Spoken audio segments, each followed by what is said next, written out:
해야 되는 주체 입장에서는 보다 더 합리적이고 공정한 검증을 위해서 자체보다는 외부에 이렇게 의뢰하고 싶은 욕구가 생길지도 모르겠습니다. 아마 그런 차원에서 궁금해서 이런 질문을 해주신 것 같은데, 그럼에도 불구하고 최선을 다해서 1차적으로는 해당 그 부정행위가 발생했던 당시에 소속기관에서 해야 됩니다. 공신력을 확보하기 위해서는 현재 우리나라에 표절만을 전문적으로 해줄 수 있는 공신력 기관은 아무도 없습니다. 설령 교육부에다가 이 문제에 대해서 검증해 주세요라고 하더라도 교육부는 당연히 규정에 의해서 소속되어 있는 기관에서 해야 되니까 라고 다시 또 내려봅니다.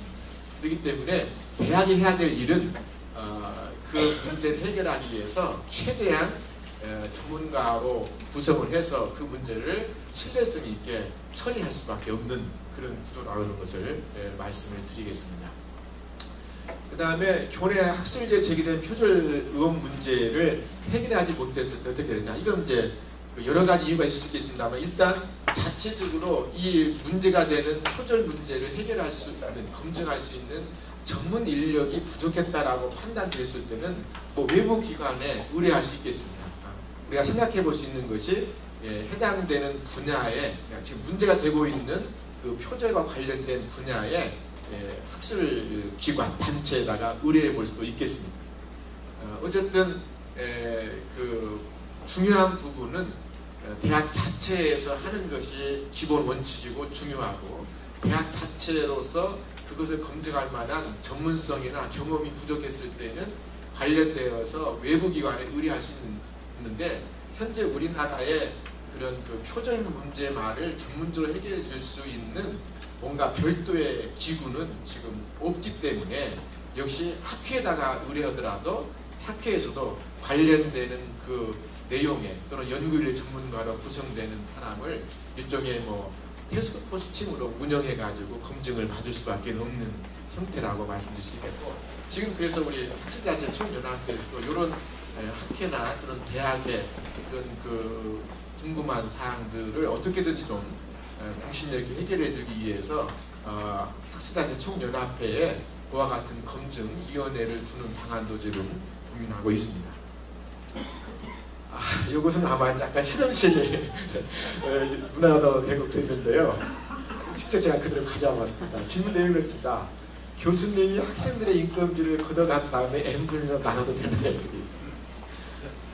자, 실험실에 또는 그 랩 단위로 이제 교수님의 프로젝트 단위에 연구자로 참여하고, 그래서 이제 그 일정한 부분에 그 연구비를 수혜받을 수 있는 그런 구조 속에서 한 학생이 아마 이렇게 질문을 했다라고 한다면, n분의 1로 받는 것에 대해서 나는 엄폐하다, 부당하고 내가 한 만큼 받고 싶은데 우리 교수님은 다 끌어모아서 n분으로 나눠준다, 이런 얘기입니다. 그래서 이와 관련해서 제가 그전에도 많이 이제 질문도 받아봤고, 실제로 제가 그래서 이렇게 그 교수님의 연구비 수주를 가지고서 운영하는 이공계열에 계시는 교수님도 많이 만나본 적이 있습니다. 가장 원칙적인 연구비 집행의 기준은 이겁니다. 연구비 집행은 연구 목적에 맞게, 그리고 그 연구 계획서에 내가 이만큼의 연구원을 데리고 연구를 하겠다라고 하게 되면 그 연구원의 참여의 비율 또는 그 참여의 정도에 따라서 정해진 룰에 집행해야 됩니다. 제가 이 말씀밖에는 못 드리겠습니다. 그러나 이런 경우도 있습니다. 이게 이제 그 규정이 정하는 이상과 그 다음에 랩에서 운영하고 있는 현실과는 약간의 괴리가 있을 수 있겠습니다. 그리고 실제로 이공계에 계시는 교수님들은 석박사 과정에 있는 제자분들을 주로 그 랩실에서 운영하면서 다양한 그 프로젝트를 가져오게 되면 거기에 따라서 했는데, 연구 계획서를 낼 때는 한정된 인원밖에 갈 수는 없겠고, 그러나 실질적으로 연구가 진행되게 되면 그 연구 계획서에 올렸던 인원만이 참여하는 게 아니라 결국 교수님이 이렇게 같이 하는 그 랩의 모든 구성원이 가다 보니까 그런 경우에 이런 이상 차이가 있습니다. 그래서 제가 요 질문해 주신 분이 여기에 왔는지는 모르겠습니다. 그러니까 혹시 안 오신 분들 위해서 이제 요 끝나고 나면 다시 우리 홈페이지에다가 이 질문한 내용에 대해서 올리겠습니다만은, 그냥 이것은 그냥 이렇게만 볼 필요는 있는 게 아니라 도대체 그 이루어지고 있는 그 전반적인 메커니즘, 이제 나중에 제가 말씀드리겠습니다만 이 관행이라는 부분에 대해서 우리가 좀 더 주의 있게 봐야 되는데요. 이 관행이 그야말로 이 보완과 수정의 대상이 되는 관행이 있을 수 있겠고요. 또 이 이상과 현실의 갭을 이 관행이라는 합리적인 것을 통해서 또 나름대로 해석할 수 있는 것이 있어서 상당히 한마디로 말씀드리기 어렵습니다만은 이걸 가서 그러니까 n분의 1로 나누는다라고 하는 것을 우리가 무조건 죄악으로 나쁜 거라고 볼 수는 없는 부분이 현재 있기 때문에 그렇습니다. 그러나 어떤 원칙은 그렇습니다. 연구비를 받아왔을 때는 그 연구 목적과 그다음에 처음에 연구 계획을 수립했을 당시에 했던 대로 해주는 것이 가장 좋은데 그렇지 못하고 결국은 연구의 목적 달성도 하고 또 여기 랩실에 있는 많은 사람들이 해당 연구에 직접 간접으로 관여했을 때 그분들에 대해서 규정해서는 할 수 없지만 또 해야 되는 현실적인 문제가 있기 때문에 이런 부분은 그런 차원이 있다는 것을 말씀을 드리고 참 나중에 홈페이지에 어떻게 써야 될지 저도 제가 고민스러운데 자 그 다음에 옥시 사태인데요. 이게 이제 이렇게 돼 있어 어떻게 대책이 있을 수 있겠는가? 아까 이제 그 COI와 관련된 그 패널에서의 그 얘기가 많이 나왔습니다. 뭐 어쨌든 이게 개인적인 차원에서의 접근해야 될 부분도 있고요. 또 그 연구자가 소속되어 있는 기관의 일종의 시스템이나 제도를 가지고도 연구자가 다 하지 못했던 그런 부분을 보완할 것도 있겠고요. 아니면 이렇게 대학이랄지 연구기관을 통합할 수 있는 보다 상층부에 있는 어떤 일종의 정부의 기관에서도 이런 현실을 감안해 가지고 올바른 방향으로 나아갈 수 있는 그런 그 시스템이나 그런 거버넌스도 관련이 있겠습니다. 어쨌든 일단 저는 모든 이 연구 문화에서 가장 기초가 되고 중요한 부분은 리서처, 연구자입니다. 연구자가 결국은 연구자로서의 도리를 다하고 책임을 다할 수 있는 것이 무엇인가, 또 연구자가 반드시 알고 실천해야 될 부분이 무엇인가를 꾸준히 잊지 않도록 해줄 수 있는 연구자 스스로의 노력과 그런 연구자의 윤리의식이 이렇게 낮춰지거나 또는 망각되지 않도록 해줄 수 있는 그런 교육 시스템, 이런 것들이 함께 고민돼야 되겠다라고 하는 것이고요. 이 차제에 정말 미국과 비교해 봤을 때 조금 늦은 감이 있습니다. 아까 김옥주 교수님께서 잘 지적해 주셨던 것처럼 이 시스템을 통해 가지고 연구자 스스로도 당당할 수 있도록 하는 이 COI의 문제를 차제에 좀 이렇게 개선할 수 있는 방법이 되겠다. 그래서 필요하다 그러면 이제 여기 지금 연구재단도 왔습니다만은 1차적으로 이 COI 문제를 우리 국내에서 어떻게 하게 되면 한 단계 업그레이드 시킬 수 있도록 할 것인가 하는 정책 연구부터 시작해가지고 정책 연구 결과를 토대로 해서 각 대학이 자기의 실적에 맞게끔 COI 관리에 관련된 시스템을 구축해서 연구자들을 계몽해 나갈 수 있는 방법도 좋겠다 생각을 해봅니다. 다섯 번째가 이제 이렇게 오역이 되어 있습니다. 요것부터 말씀을 드릴게요. 이분은 원론적인 얘기 말고 좀 실질적인 대책을 내놓는데 저 여기까지 못합니다. 다만 일단 이런 말씀을 드리고 싶습니다. 요것부터 좀 해야 되겠는데요. 을의 위치에 있는 분들이 이제 아무래도 제보를 하게 되기까지는 많은 고민이 있었을 거라고 생각합니다. 그리고 최종적으로 제보를 하게 되면 오죽했으면 했을까라는 생각이 듭니다. 그래도 아직 그 연구윤리와 관련돼서는 우리가 지금 계속해서 발전해 나가는 과정이 있기 때문에, 그런데 한 번 더 생각해 봐야 될 것이 뭐냐면, 과연 내가 이 문제에 대해서 부당함을 느꼈고 이 부당함에 대해서 내가 해결을 하고 싶은데 과연 나는 내가 할 수 있는 최선의 방법으로 노력을 했는가 하는 문제입니다.